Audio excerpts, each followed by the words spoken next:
நடத்தை விதிமுறைகளை மீறி திருச்சியில் பிரச்சாரம் மேற்கொண்ட பாஜக தலைவர் அண்ணாமலை, அமமுக வேட்பாளர் செந்தில்நாதன் உட்பட 700 பேர் மீது வழக்கு பதிவு செய்யப்பட்டிருக்கிறது. திருச்சி தென்னூரில் நேற்று இரவு 10 மணிக்கு மேல் அமமுக வேட்பாளர் செந்தில்நாதனை ஆதரித்து பிரச்சாரம் செய்த பாஜக மாநில தலைவர் அண்ணாமலை, அமமுக அமைப்பு செயலாளர் சாருபாலா தொண்டைமான், பாஜக நிர்வாகிகள் ராஜசேகரன், காளீஸ்வரன் உட்பட 700 பேர் மீது 4 பிரிவுகளின் கீழ் தில்லை நகர் போலீசார் வழக்கு பதிவு செய்திருக்கிறார்கள். முக்கிய செய்தியாக பார்த்துக் கொண்டிருக்கிறோம். இது பற்றிய மேலும் விவரங்களை எமது செய்தியாளர் தினேஷ் சொல்ல கேட்கலாம். வணக்கம் தினேஷ், இவர்கள் மீது எந்தெந்த பிரிவுகளின் கீழ் வழக்கு பதிவு செய்யப்பட்டிருக்கு, முழு விவரங்கள் என்ன? வணக்கம். அதாவது திருச்சி நாடாளுமன்ற தொகுதியில் தேசிய ஜனநாயக கூட்டணியில அங்கம் வகிக்கக்கூடிய அம்மா மக்கள் முன்னேற்ற கழகத்தின் சார்பில் செந்தில்நாதன் போட்டியிடுகிறார்.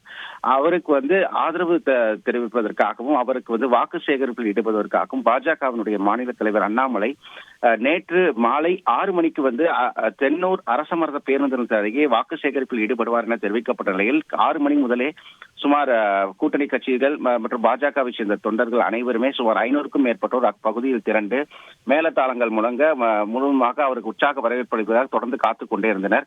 இந்த நிலையில் பாஜகவினுடைய மாநில அண்ணாமலை நேற்று தஞ்சையில் அந்த பிரச்சாரத்தை தொடங்கி தஞ்சை, திருவையாறு, அரியலூர் வழியாக பெரம்பலூர் மற்றும் மணச்சநல்லூர் ஆகிய பகுதிகளில் பிரச்சாரத்தை மேற்கொண்ட பின் இங்கு வருவதற்கு காலதாமதம் ஏற்பட்டது. திருச்சிக்கு சரியாக 10:05 மணிக்கு வருகை தந்த அவர் 10:22 மணி வரை அந்த தேர்தல் பிரச்சாரம் மேற்கொண்டார். அம்மா மக்கள் முன்னேற்ற கழகத்தினுடைய வேட்பாளரான செந்தில்நாதனுக்கு வாக்கு சேகரிக்கும் பணியில் ஈடுபட்டார். தேர்தல் விதிமுறைப்படி பார்த்தோமே ஆனால் இரவு 10 மணிக்கு மேல் எந்த ஒரு வாக்கு சேகரிப்பிலும் ஈடுபடக்கூடாது என விதிமுறை என்பது இருக்கிறது.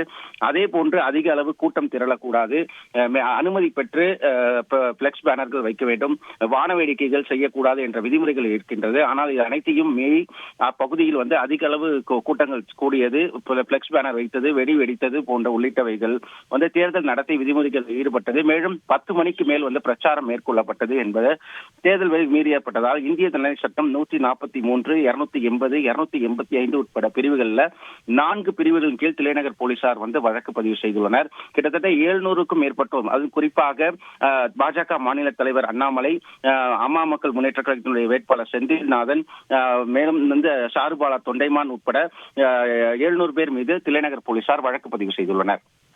விவரங்களுக்கு நன்றி தினேஷ்.